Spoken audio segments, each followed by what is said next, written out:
And my preaching this morning is entitled Our Attitude Toward the End of the World. At ako po'y naniniwala na kadalasan po sa atin ay matagal lang mananampalataya. Pero this is the message of the last day. We must be aware of the last day. Because last days is critical. Napaka-critical. So, kailangan po, nandiyon yung gabay ng Lord. We must stand 100% in His Word and with the guidance of the Holy Spirit. In the book of Matthew chapter 7 verse 16, bago tayo dumating dyan. Ang sabi po rin, beware of the false prophets. Lumalapit sa inyo, nagaanyong tupa, pero galit at asong lupo. Verse 17, ang sabi po ron, there are two kinds of trees. There is a good tree and there is a bad tree. Ang bad tree never bear a good fruit. But a good fruit, kailangan bear good. Kasi nakatugtong ka sa good tree. The book of John chapter 15. Our God is the true vine, si Jesus Christ. Our Father is the husbandman. At tinutukoy ko ron, ang puno na tinutukoy doon ay ang Diyos. At ang tagapag-alaga ay ang Diyos din. Si Kristo po tinutukoy at Mama. Kaya sabi po ron sa John chapter 15 verse 7, nilinis ko na kayo. You clean from my word. Nilinis ko na kayo, pinabanal ko na kayo, pinatawad ko na kayo kasi dahil sa aking salita. For without you, we can do nothing. Without me, you can do nothing. Ibig sabihin, without the Lord in our lives, kung tayo po ay mananampalataya, wala tayong magagawa. Pag ikaw ay hindi mananampalataya, may magagawa ka sa sarili mo. Kasi nilagay ng Lord yan, biyaya ng Diyos sa lahat ng tao na yung will mo ay hindi niya pinagalaman. Kaya pag ikaw ay mananampalataya, kailangan sumuklog ka na sa will ng Diyos. Kasi yung old nature natin ay sarili natin will. Kaya kailangan, pagkikita po natin yan yung mga, pag sinabing attitude, siyempre po, ay alam nyo na po yun. O kaya dito, makikilala nyo sila sa pamagitan ng bunga.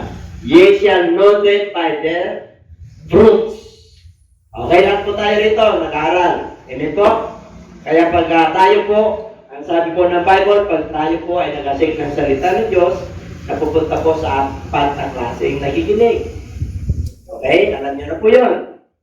Napunta sa daanan, napunta sa batuan, napunta sa tawagan, at napunta sa mabuting lupa. Kayo nakakalam na kung saan yung mga Word of God kung nasaan na. Okay? Hindi natin isa-isahin yan. Kaya dito po, pinag-usapan natin ang bunga. Okay, tingnan natin. In the book of Genesis chapter 3 verse 6, matindi yung bunga na yan.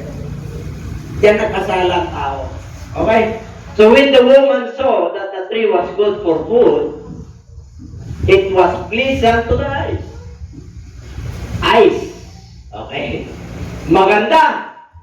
Masarap kainin, pleasant. Kaaya-ayang tingnan. And a tree desirable to make one wise. Nagiging matalino, she took of its fruit and she also gave to her husband with her and he ate also. Makikita po natin yung bunga. Yan yung unang pagkakasala ng tao. Kaya nga pagdating sa finished product, sa quality control, yung meron tayong product po, pagka tayo po nasa factory po, may QC, quality control. Ang Diyos po, ganun din. Kaya sabi niya, makikilala niyo sila sa bunga. Kaya bago mag 7:20, kanina, mag-ingat kayo sa mga bulaang propeta. Okay? Hindi ko sinabi ng Lord marami. Hindi ko rin sinabi na tayo lang yung tama. Marami rin tama. Okay? Balanse po tayo. Kaya mga viewers, okay mo, okay? O kasi minsan ang salita ng Diyos, it hurts. The Bible tells us in the book of John chapter 8 verse 30. And ye shall know the truth, and the truth shall set you free. Okay? Kaya yan natin yung ating mga sarili. Kaya dito, ang involved na organ dyan ay eyes. Ang sabi namin, pagkikilala nyo sila. Di, pagkikilala nyo, ibig sabihin, pagkikita nyo yung kanilang gawa. Ang eyes, ano yung eyes? Ano yung what is the function of eyes in our organ, in our body? Matindi po yan. Tingnan natin.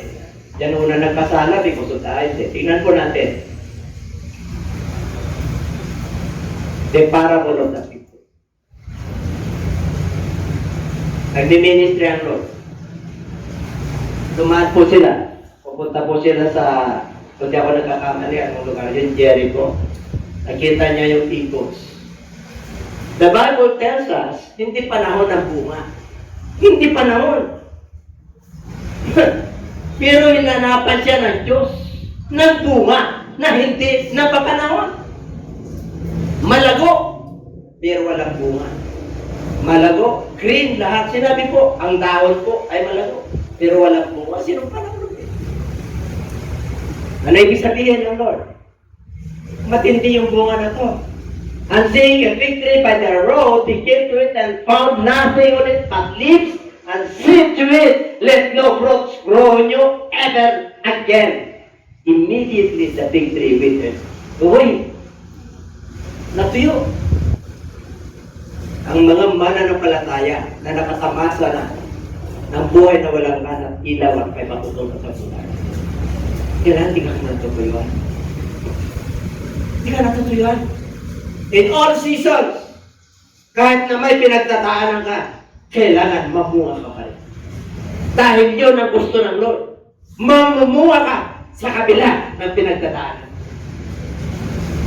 Hindi tayo pwedeng old nature babalikan natin at magre-reklamo po tayo. Kailangan mag-move on tayo. Ang nais ng Lord, yung finished product na nanggagaling sa Kanya, yung quality na nanggagaling sa Kanya, yung kaaya-aya para malugod mo siya.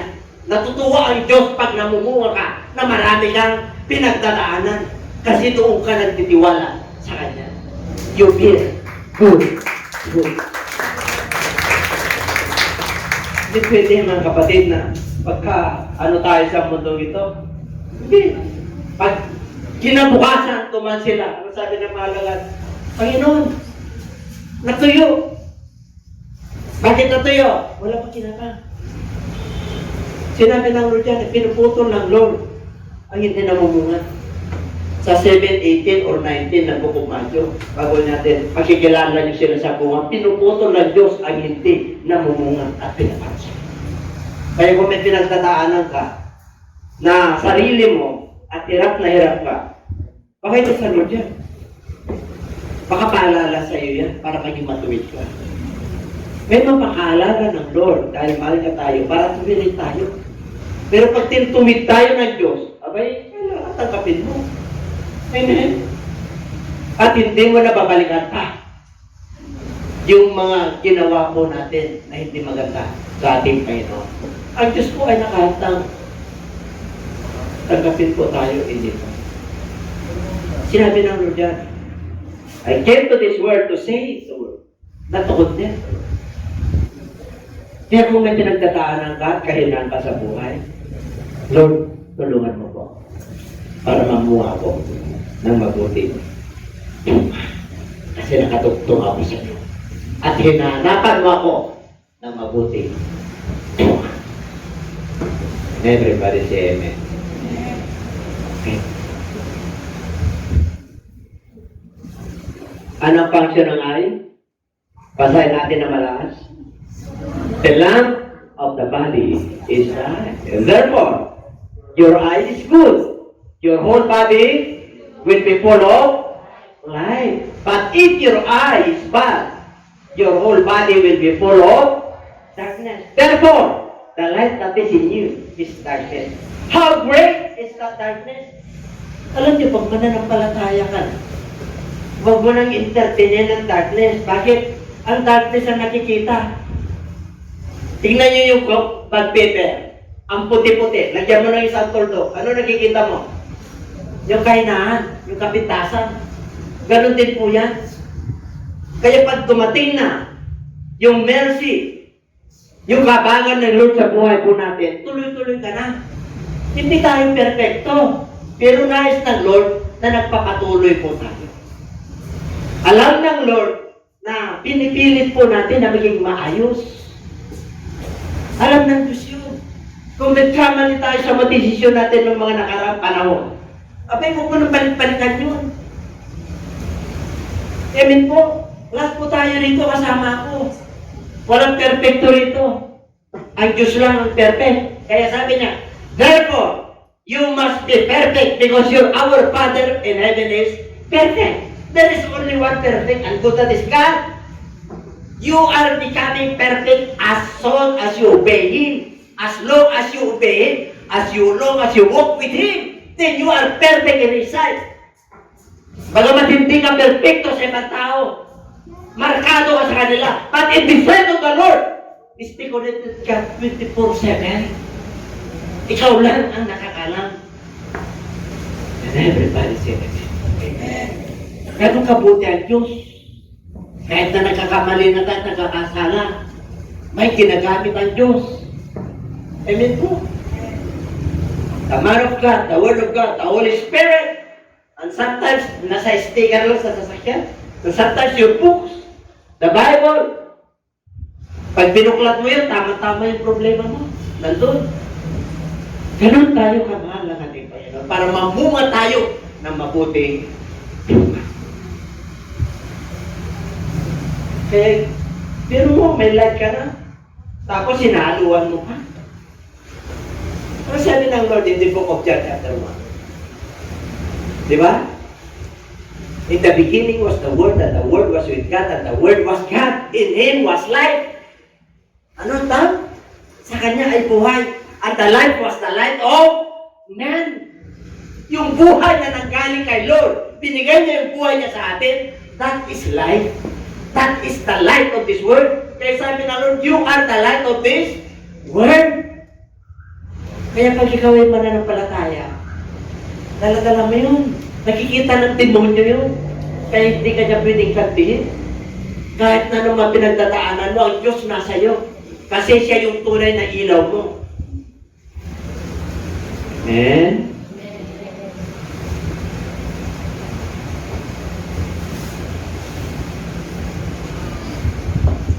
Luke 11:34. The lamp of the body is the eye. Therefore, when your eye is good, your whole body is full of light. Dalawa niya.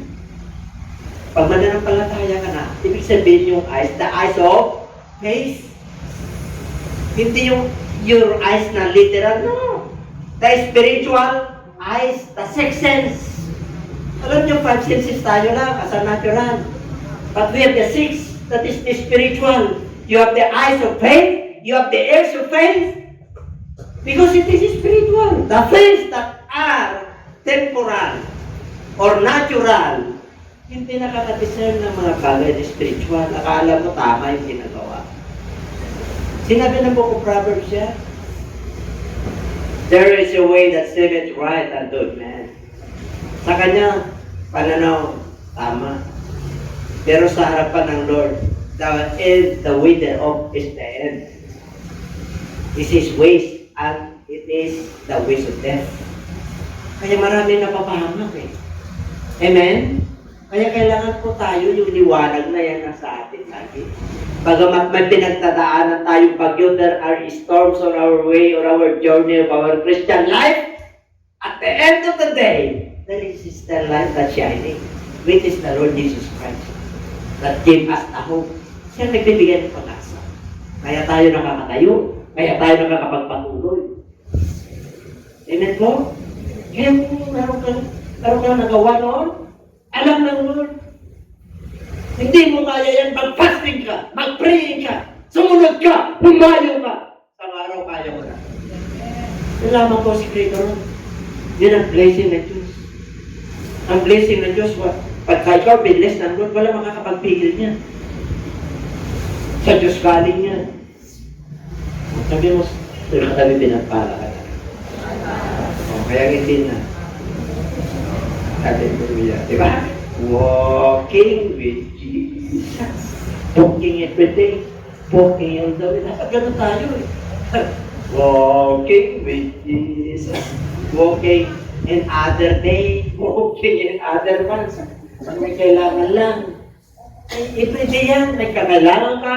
Wala kang pangangailangan. Nasa kapayapaan ka. Nasa kasaganahan ka. You must sing a heavenly song. Songs and hymns.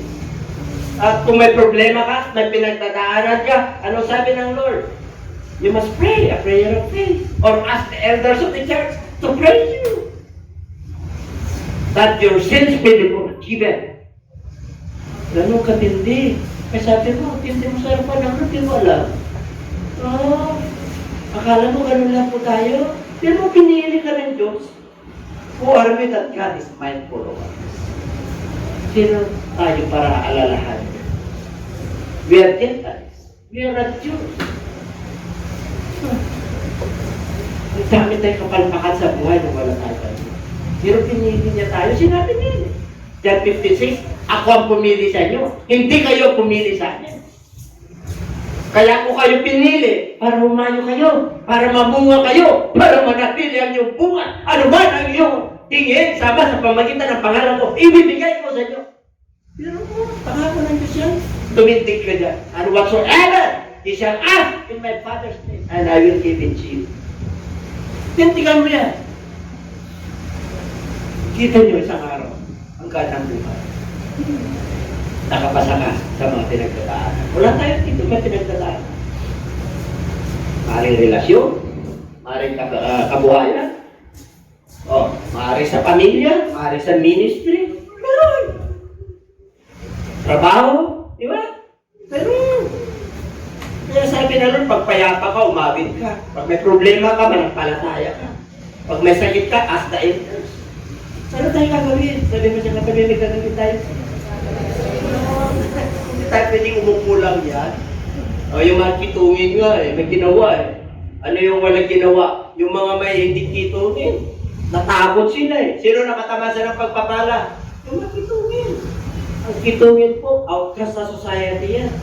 Pag kayo ay inahabol ng pag-usik dahil sa paglilingkod mo sa Lord, sa harapan nila kitungin ka, pero sa harapan ng Diyos ang ginis mo. Tindimon. Sa lungkot sila. Sinabi na sa 1 Thessalonians 5:16, 5:17 or 5:18, rejoice evermore. Rejoice evermore. As long as you live, you must rejoice. Kaya tanong pinagtataanan. Sinabi niya rin in everything give thanks, for this is the will of God. Pero ang bagay na will ng Diyos. With the path or God in your situation, you must thank you, Lord. Hallelujah. Bakit? Nagsasakit ako, nagkaroon ako ng bukol. Bakit? Para nagtiwala ako sa iyo. Para lalahanin ko, baka may itong nangyari sa akin, Panginoon, na pinagtataanan ko, baka ito'y maalala ko sa akin. Dahil mahal mo ako. Di ba? Yung iba hindi. Hindi na marunong magpasalamat pag wala ng pera. Di ba? Ang hirap pa yung itas ang ating mga kamay pag wala kang pera. O sino dito ang nagpreparadado ng puri, ano tayo wala kang pera? Sino? Diba? Sabi ni Lord in everything, give thanks, for this is the will of God. O dumaan ka sa ganang pagsubok para makuha mo yung blessing ng Lord. Magpuri ka. Lord, salamat po. Tama-tama lang. Sinabi mo, Lord, na hindi ako mapabalisa. Diba? Be careful for nothing, but in everything, by prayer and supplication, give thanks to the Lord. Pag nakita ng Lord na gano'n po tayo, tuwan-tuwan po sa atin. Amen. Pero mo na, napitlis manggat, kahit anong sitwasyon meron ka. Kaya dapat masasaya tayo. Amen. Dapat di ka na nagigitan ng kapaguran. Nagigitan ng kahirapan. Lalo na pag nagdadala ka ng mabuting balita. Kaya mabuting balita. Bringing good news. Anong good news? Diba? Pag leader ka, pag pastor ka, good news lagi yan. Amen? Ano ba kayo? Oh, good news. Kayong mga teacher, good news. This is recognized the World Teachers Day. Di ba? Recognize na yan. Kailan yun? October 7 at 9. Sino mga teacher dito sa teacher? Yung mga teacher na hindi sa Bible teacher, yung secular. Elementary teacher. Sige, taas niyo. Taas niyo. Oh, meron mo. Nire-recognize kayo. Bakit? Kailan ma-recognize kayo? Pero mo yung pagmumolding ng bata, kulit. Tapos ginagaan mo. Di ba? Tapos teacher yung nanay mo. Pero pagdating sa bahay nyo, hindi ka pagtyagaan. Kasi kita na kayo ng teacher at tyaga-tyaga doon sa klase niya. Pero pagdating sa sarili niya, pamilya, ha! Pusing na yung teacher. Kita na kayo ng gano'n. Di ba mayroon? Meron yun! Ngayon kailan palansin mo? Ang ganda ng turo mo sa school, pagdating sa bahay. Nakaligpit ka na ba? Yun ang tunay na teacher. Makukunan niya lahat yung kanyang mahal sa buhay. Pero pagdating sa school, ako naunawaan niyo yung mga naunawaan niya. Parang nakakarili yung mga bata rin. O parang tuwa-tuwa sila. Sige pa, teacher, preach mo ka, preach mo. Walang pinakatamaan, lahat mo tayo. Kaya pag nag-aaral ako rito, talagang dire-diretso yan. Amen po? Kasi yung nagtulot real yun. Kaya, Happy Teacher's Day. Magka-teacher ka sa Fivefold Ministry. Ay, lalo na. Sino mga teacher dito sa Fivefold Ministry? Kasi kamay. Isa, dalawa, tatlo, apat. Biro mo. 5. O yan. Biro mo, hindi ka lang teacher sa secular. Teacher ka pa sa divine, the holy calling, the high calling, the divine calling of God. Tapos, sa upasan niya, nagtatrabaho. Kita-kita ng Diyos yun eh. Pero mo, 24 hours, nagtatrabaho ka sa school mo, tapos, nagbibigay ka ng portion of your time sa vineyard ng ating Panginoon. Mga kapatid, nakaampay yung crown of life. Sinabi lang natin, siya po ko privilege. There is a crown of life awaiting for us. It will not fade away. Ang nag-insay sa atin ay crown of life. Di ba yan? Crown of life. Yan, tayo na lang. Yung crown of glory, meron pa yun. Hindi man po yan na crown na nag-insay. Pero mo, di ba? Yung mga hindi nakakasunod sa Lord, ay bang corona yun? Corona pampatay na yun. Pero yung corona natin na naglilingkod sa Lord, buhay yun eh. Life eh. Sinabi ng Lord eh, buhay. Kaya buhay ka talaga, pati sa paglilingkod, hindi malagya. Kaya pag naglilingkod tayo, na-inspire tayo. Hindi napipilitan lang dahil sinabi. Hindi, naglilingkod tayo dahil karapat-dapat siya paglingkod. Napakarami na dapat natin na dapat lang siyang paglingkodan dahil sa ginawa niya sa ating mga buhay. Kahit na silent lang po tayo, alam ng Lord siya. Prayer meeting natin, pagka-online tayo, kaya prayer natin. Kahit saan kayo, siya na. Amen? Yes, sarap yung magpasalamat ka na may pinagdadaanan. Ano tutuwa gusto na, ay pangmamalaki ka sa kaaway. Kaya yung ay natin na, siguraduhin lang natin ang Buddha. Nasa light na tayo. Isa din yung focus mo. The eyes of faith. The ears of faith. The six senses. Kasi 5 senses yan. Yung natural. Sense of touch, sense of smelling, sense of... 5 yun. Amen? Pero yung 5 and 6, yun ang spiritual. Tumatagos po yun. Yung imagination mo, yung ears mo. Eh mga kapatid, ikaw lang makakarinig yung trumpet ng Lord pagpabalik niya. Pag nakasunod ka. Pero pag hindi ka nakasunod, at tumarating yung lust of the flesh, lust of the eyes, and the pride of life, the love of the Father is not within, in the book of 1 John, hindi mo maririnig yun. Ang nakakarinig lang po nun ay yung mga mananampalataya na banal, na walang kapintasan, walang dungis, at walang kulubos. Yun ang kukunin ng Lord eh.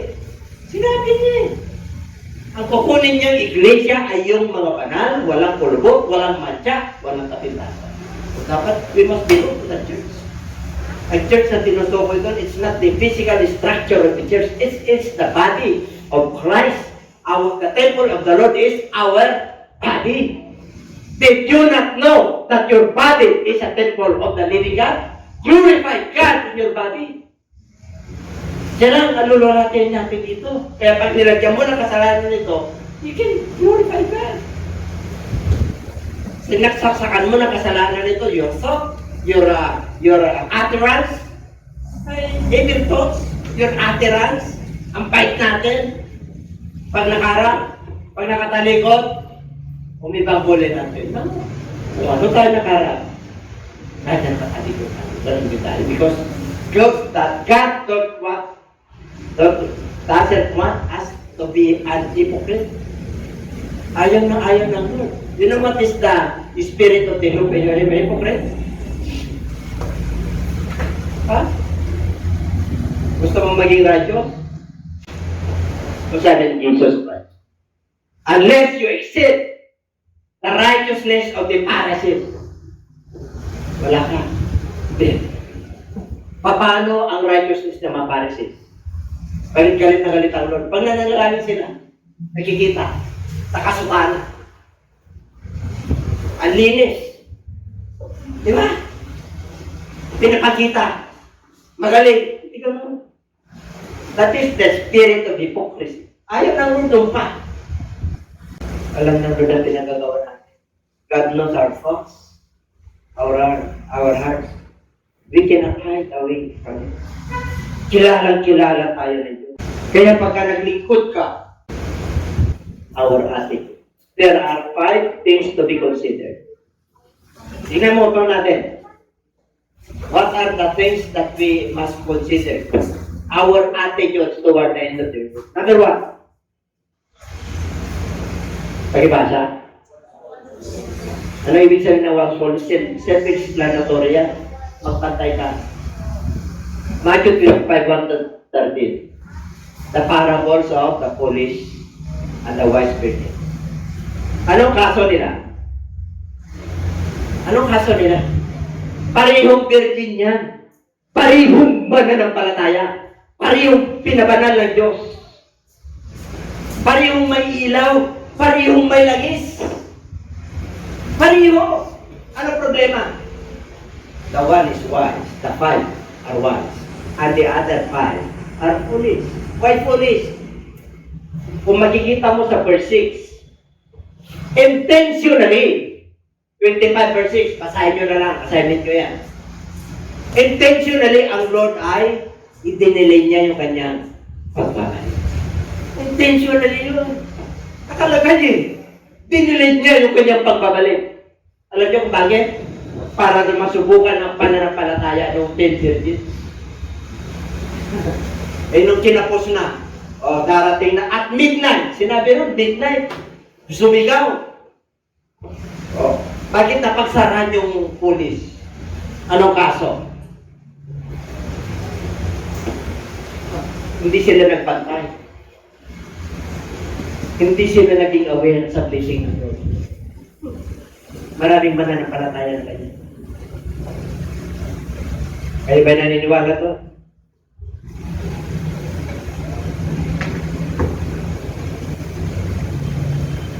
Sinabi ng Lord, basahin natin ang verse 13. Once therefore, for you know neither the day nor the hour in which the Son of Man is coming. Walang makakapagsabi kung kailan siya darating. Ang kailangan lang bilang Kristiyano, magpatay. Ano babatayan mo? Ano? You must test yourself. You must examine yourself. Patayan mo muna yung sarili mo bago mo patayan yung iba. Kasi ang salvation po, we are all accountable and we are reckoning in the Son of the Lord. Lahat po tayo ay tatayo. Wala tayong may tatago. Kaya dito magpantay ka. Pantayan mo yung ministry mo, pantayan mo yung pamilya mo, pantayan mo yung mahal mo sa buhay. Akala mo, kapanti ka na. Baka mamaya, hindi mo mapantayan yan. Mahal mo sa buhay eh. ibig ko sabihin, walang sintit yan.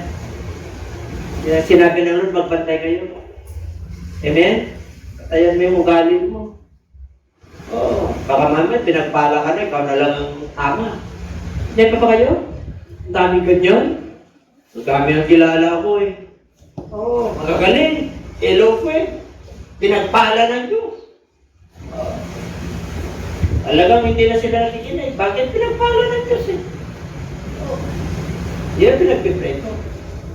Kinig ako para sa lahat pagdating sa gawain ng Diyos. Bakit? Wala kayong napagmamalaki rito. Ibibless ka talaga ng Lord pagka nakasunod ka. Yet, God, the Lord Jesus Christ or God Himself cannot withhold His promises if you obey Him. Hindi niya kayang i-withhold yun. Kasi, ibinabalik mo sa Kanya yung salita niya. Na kung sino mang sumunod sa Kanya ay papagpalain. Whether you like it or not, darating ang panahon, papagpalain ka, sumunod ka lang. Hello, maglalaki ang iyong ulo. Kadalasan po ang kaso ng mga pinagpala. Ang sakit nila yung hydrocephalus. Alam niyo yung hydrocephalus? Oh, lumulutang na yung ulo. Oh, lumulutang sa mga pagpapala. Above normal and below normal. Kaya abnormal. Alam niyo ang gusto ng Lord. Normal lang tayo with just moderate. Pero lang tayo kakayanan. Kung yun ay binigay lang sa'yo ng Lord, para tagtagan yan, sumunod ka sa araw bagay. Kapagkatiwala ka, tingnan niyo kami. Pangalawa, dapat ito katangian mo. The attitudes of a Christian toward the end of this world. Lahat ng tao ay may weakness. Kilala ko. Ipapakita ng Diyos yan. Kahit yung mga leaders, alam ko ang mga weakness niyan. Alam din nila ang weakness ko. Amen? Oo. Hindi ko na isa-isahin. Alam nyo na yun.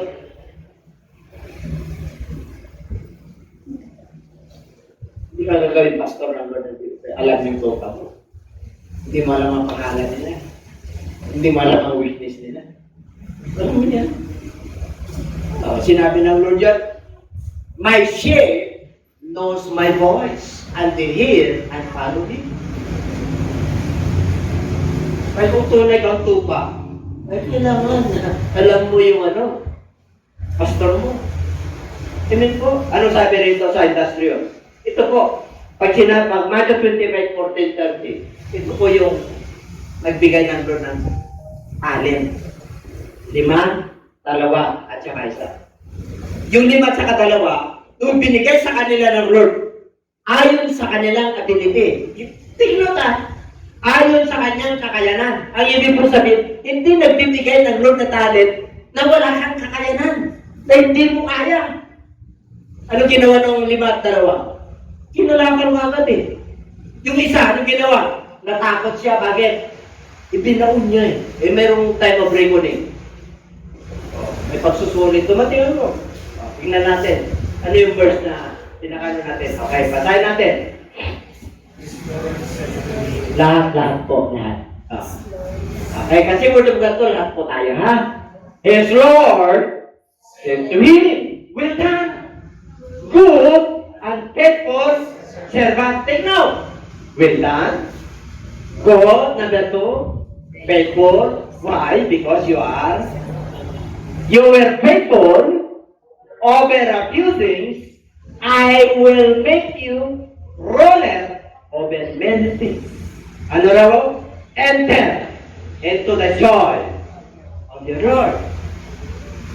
Alam niyo lang tayo rito, tinawag tayo ng Lord, may talent. Hindi ka tatawagin ng Lord at ililigtas ng Lord na wala ka. Kaya yung isa dyan, para bunyaya, para tayo naman na napalataya na punong-puno ng biyaya at pinaparan ng Lord, we are justified by faith. We are filled with the Holy Spirit, the promise of the Lord. Kaya mo na yung isa na madadagdagan? Because we are living in the grace dispensation. Nasa grace dispensation na tayo. Pansamantala lang yung mercy ng Lord sa mga Gentiles. Kasi hindi nila tinanggap yung gospel ni Lord sa mga Hudyo. Kaya yung time frame ng ating Lord, yung bilang ng mga Gentiles, pag tumunog yung trumpet ng Lord, kumpleto na yung number ng Gentiles na papasok sa karera ng Diyos. Sino magkukumpleto no? Sino? Sinabi ng Lord, gumayo kayo. Turuan nyo sila. Na ano? Magiging alagad. Ano pa? At bautisman sila. Yan po yung gospel. Tayo po ang kamay ni Jesus Christ. Tayo po ang preacher niya. Tayo po the mouthpiece of God. The feet of God. Kaya sinabi niya sa Ephesians chapter 6, ang mga anak ng Diyos, put on the whole armor of God, that you may be able to stand against the works of the devil. Because there is a time of redeeming the time for the days out are evil. Bakit? Darating ang kasamaan. Example, dumating ang COVID. May sentence sa COVID, hari, ruler, bansa, mayaman, mahirap, pero pinintulutan ng Diyos. Bakit? Kasi Bible din. Para walang itatahilan na tao pagpabalik niya. Jesus Christ is preparing the millennial kingdom. Bakit nagiging righteous yung mga leaders? Na dati makurang, mga dictator. Because He is preparing for His leading on the earth. Kaya hinahawi niya. Kaya yung mga mayayamang bansa, nagkaroon sila ng habag, nagtudunate po sila. Kaya nagkaroon ng COVID to pause for a while para huminto ang mga tao sa kanilang ginagawa. Marami pang mababait at tumawag sa Diyos nung COVID. Ang dami. Siyempre, Lord, kahit ano pa na palataya niya, wari si Santa Mesa, si Santo Domingo. O mga nalangin sila dyan, Santo Domingo, Santa Mesa, Santa Ines. O, layo mo kami, yung anak ko, yung mahal ko sa buhay, sa COVID na to. Tama? Ang daming mababait mo. Ipagbat natin ito. Bakit hindi nyo aminin? Dahil sa naman mabait tayo. Hindi ko sinabi na mabuti tayo. Good, the only good is God. But you have the attitude or spirit of kindness because you are created in the image of God. And one of the qualities of God is kindness. Meron tayo na. Kaya touch yung agad ang kamay. Di ba mabait tayo? Pero pag sinabi ko, di ba mabuti tayo, huwag kayo tatalo. Isa lang ang mabuti. Ang Diyos mo. Tingnan nyo, tingnan nyo. Humilta. Bakit? Ginampanan niya eh. Maganampalataya eh. Hindi ako nag-aral, Bishop. Hindi ako nag-aral. Pero nag-ministry. Dumating ang Lord. Wilta. Alam niyo yung wilta? Lutong-luto yan. Lupa. Magaling. Ibig sabihin magaling. Mabuti. Mabuti. Ano ba? People guy. Napagkatiwalaan ka sa maliit na mga bagay. Ano? Iba na dito? Ruler ka na. Mamumuno ka na. Kahit na isa lang yung talent mo, kaya pagyapukin. Kaya wag mong yung sarili mo, ay, kubo, kahit munti. Ay, nibilap ko na, anak ka na ng Diyos. Isang araw, yero na yan, hindi na pawit. Hindi ka na tuwing bumabagyo, nag-alala ka dahil nandun lang sa creek yung bahay. Hindi. Pag ginawa kang anak ng Diyos, nibilap mo na. Sabi ng Lord, if you obey my statutes and my commandments, then I will bless you. I will bless your children's children. Pangako ng Diyos yun. Tumayo ka roon, isang araw, sa pagsunod mo sa Kanya, kita-kita mo ang mapagpapatas. Mararamdaman mo talaga. At ipapakita sa iyo, at ipaparada sa iyo ng Diyos. Tama ka yan. Kaya nagtataka ako yung mga Kristiyano manulungkot. Parang walang kanyang bago. Ikaw ay anak ng Diyos. Binago ka na ng Diyos. Pag-iisip mo, puso mo, Pati pananaw mo sa buhay, i-level up mo na. Ano ka? Biro mo, you are the heritage. You are the heirs. Ano yung heirs? Takapagmana ka. Pag sinabi nila, isang tagapagmana ka, abay, totoo yun. Kaya hindi ka nalulungkot. Diba? Kasi tagapagmana ka. Di siya wala akong minana eh. Ito nga, hanggang ngayon eh. Grabe yung trabaho, 12 hours. Pero tamang-tama lang. Tamang-tama lang. Kaya tamang-tama lang. Nagreklamo ka. Amen? Gusto niyo magigitan pa yung may awit yan eh. Yung biyan, yung sakto, may awit yan eh. Yung ligit pa, meron mo. Siksik, liglig, umaabaw na, may higit pa eh. Ang tindi ng Diyos natin kaya. Amen? Kaya pag kayo ay nandito po sa templo ng Diyos, kung kayo malungkot, ay, makita niyo ulit, nawala yung bigat ng katawan ko. Uy, umaling ako nawala yung bigat ng pulsa ko eh. Dati ko lang, ang bigat-bigat. Ngayon parang nilalagyan na ng load ng kulay yelo. But, ang bigat, dapat gano'n tayo mag-isip. Ay, hindi na nagbago yung pananaw natin sa buhay. At tawag ko dyan, poverty. Yung pag you have the mind of right. You know why? Huh? The earth is the Lord's and the fullness thereof. Sino nang mamayari? Yung pinaglilingkuran natin. Who can stand in the holy hill of God? Sino ang makakatayo? Di ba tayo? Ay, mga kapatid, kaya huwag mo i-condemn yung sarili mo. Niligtas ka na ng Diyos, pinatawag ka na. Bangon! Bangon! Rise up! Para yung may sakit sa temple, sa Bukaba. Pagdating nila Pedro, tagal niya ng ginagawa. Dito sila Pedro, smart, yung nakakaaral. Ano tinignan nung yung pulubero? Tinignan yung pulsa ni Pedro. Kung tignan yung pulsa mo, look at my eyes. I see. Bakit? Pag tinignan mo yung eyes ni Pedro, kakaling ka eh. Bakit? Na-inspire siya. Kasama niya ang Diyos eh. Pero nung sinabi niya, wala kaming ibibigay sa iyo. Silver and gold we have none. But such as I have given to you in the name of Jesus Christ of Nazareth. Rise up and walk! Ang naka naman. Ano siya? Pupuri na yung pilay eh. Ang yaman na niya. Bakit? Hindi na sa pilay. Marami mga Kristiyano na paralyzed. Kristiyano ka na, paralyzed ka pa. Bangon! Lumaban ka! Sinabi yan na Apostol Pablo, I finished my course. I have fight a good fight of. Tapusin mo yan. Nilan yan ng Diyos para sa'yo. Blessing yan. Tanggapin mo na Lord. Salamat po. Grabe. Pero mo yung blessing na Lord sa atin, panahon ng pandemya. Ang Diyos ay Diyos. Pag magpagamit kayo, gagamitin ka ng Diyos. Sa kapamaranan na hindi yung kapamaranan.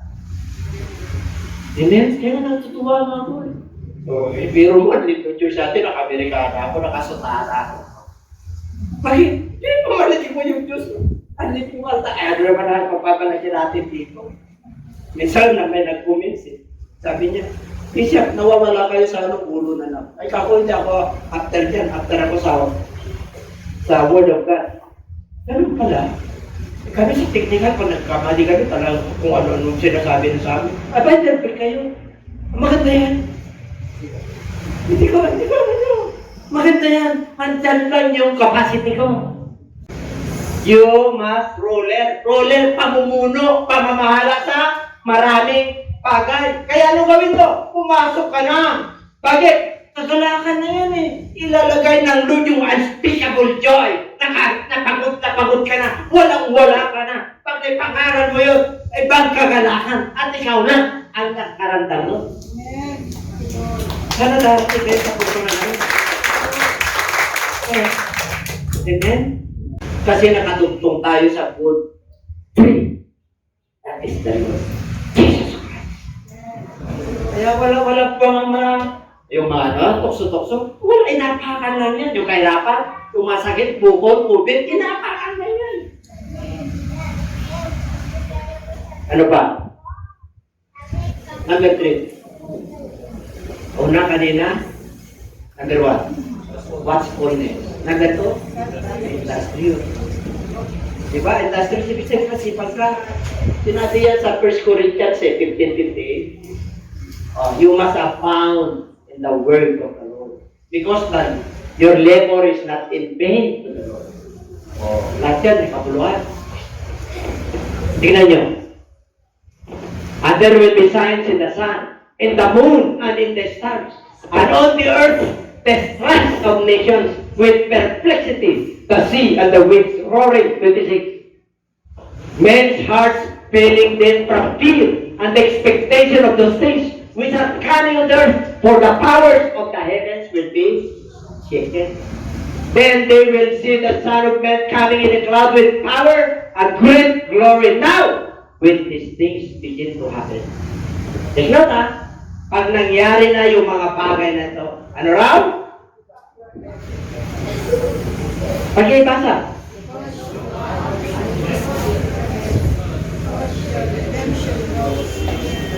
Pag nature niya na climate change, pag nature na, ano gagawin daw?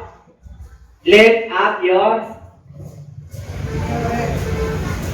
towards heaven, your eyes and heads towards heaven. You know why? Because your salvation through it. Pag nature na ang kalaban, wala pagkatawa tao dyan. Control ng Diyos. Kaya tayo naman nanampalataya, grabe ang pag-asa natin. Sila nawawala ng pag-asa. Pero tayo, puno-puno ng pag-asa. Tayo kasama natin sa buhay. Number 4. Lagi basa malakas?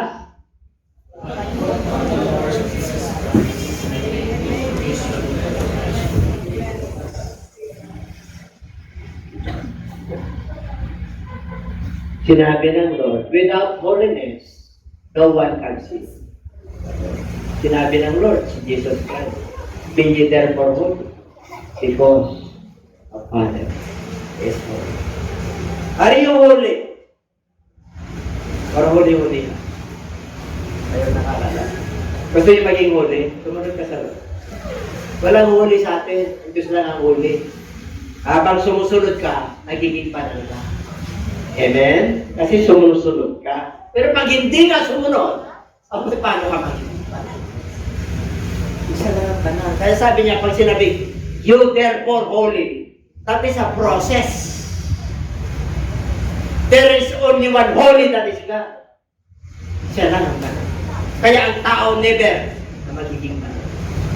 Magiging banal ka lang kung susunod ka. Magiging perfecto ka lang sa harapan ng Diyos kung susunod ka.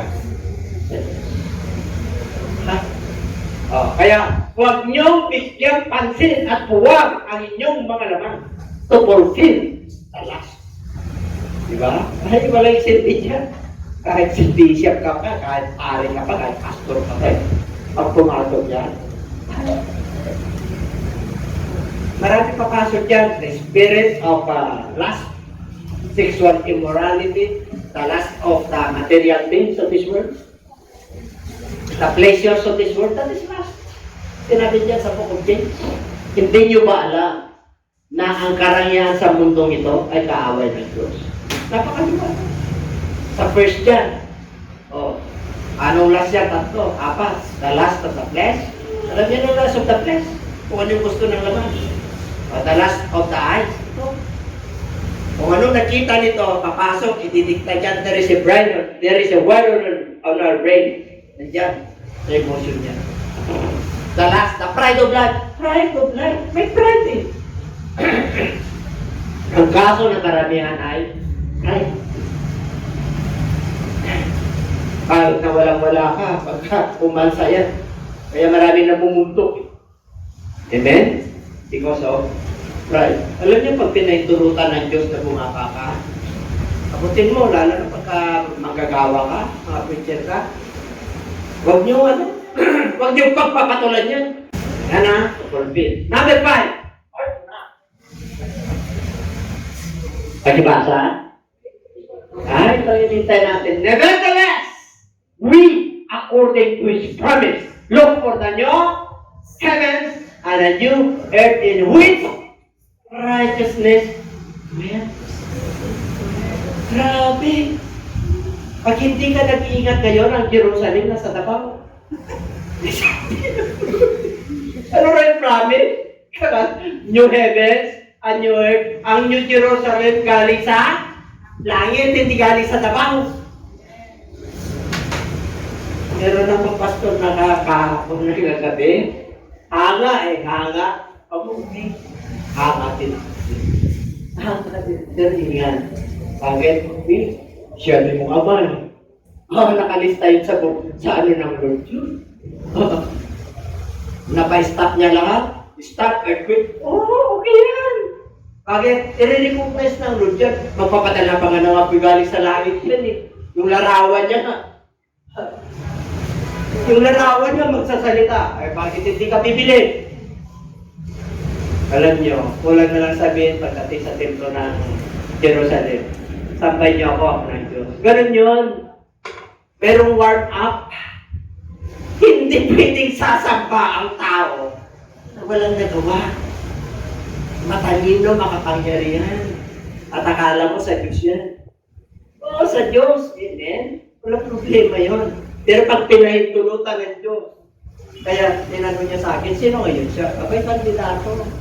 Sinabi na yun sa book of Revelation. Pag-aralan niyo kung anong numero niya. Kaya tayo, matalino tayo. Kilalang-kilala natin yung magre-reign ng Antichrist. Marami yung kandidato po. Power sabihin dito. Baka mamaya, siyempre, mga powerful yan. Pero kung ang Bible lang pag-uusapan ko, ay hindi tayo nahuli. Yan pa ba kayo? Sa tulong naman ng Lord kahit na papano. Kahit nag-aaling lang ako sa TV Community School, ay hindi naman tayo nahuli. Kasi pag pinataas na ng Lord yung level of faith mo, sinabi ng Lord yan, the Word of God is a mystery. Who will bring the good news? Yung nagbigay ng Lord sa tao na pagkalooban. Para ano? Para may paliwanag ang iyong agad. Kaya pag pinagkalooban ka ng hiwaga ng Diyos, huwag mong ipagmalaki. Ipangalan mo. At magiging mababa ka. At huwag mong tingnan yung sarili mo na nakakaigit ka. And everybody say, kung ano lang yung dapat mo ipangalan, yun lang. Masakit. Yun. Palapakan natin. Okay.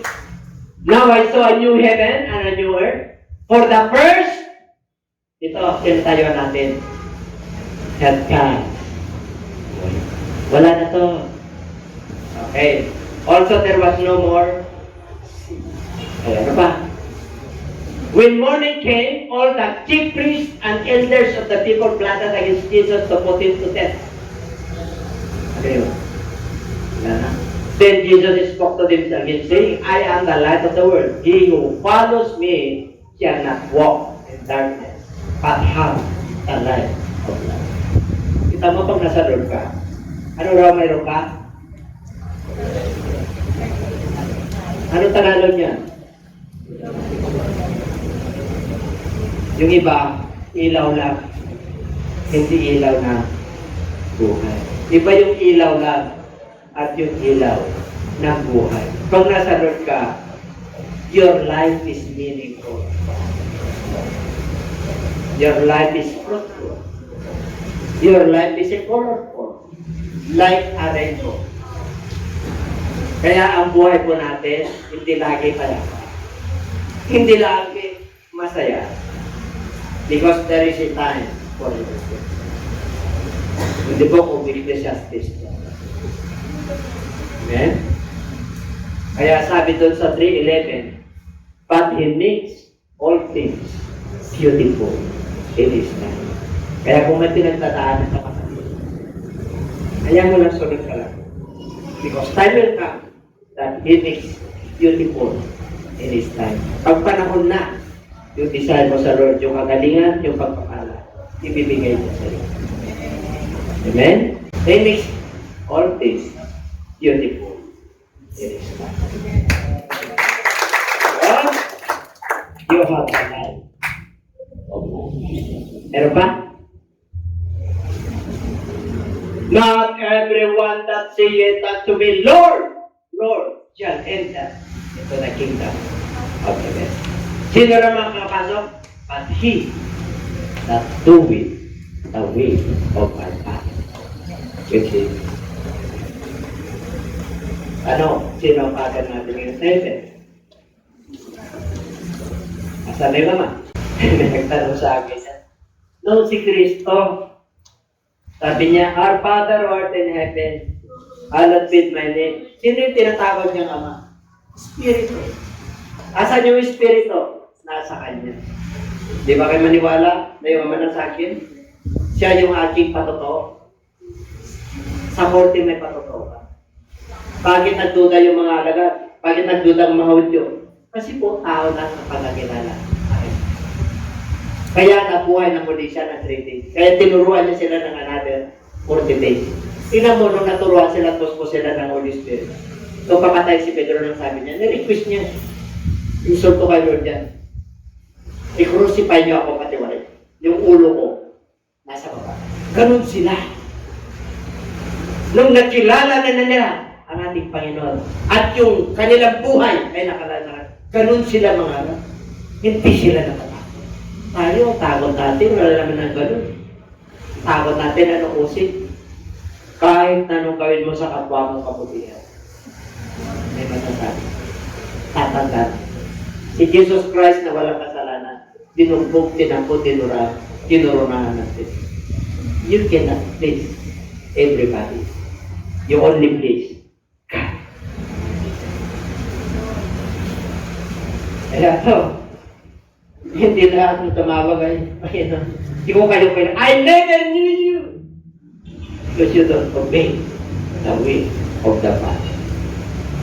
Kaya si Jesus Christ, asan na si Jesus Christ? Kaya pag nagano ka, tinanong ko. Yung sagot niya, sana si Jesus Christ? Kaya ikaw nagkano? Si Jesus Christ, sana ngayon? Sa trono na. O ngayon, pag Our Father who art in heaven, sample yun eh. Tao siya nun eh. Halimbawa, kaya pag nanalangin ka ngayon, anong pinagpipray? Anong pananalangin mo? Sabi niya yung panalangin ni Jesus Christ, our Father. Isipin mo ngayon ang Father mo. O di dalawa, yung Father niya at saka Father mo. Si Luso at Diyos. Isa lang ang trono nakaputol. Ang Ama, ang nakakilala sa Kanya, ay si Jesus Christ. Wala nang ito.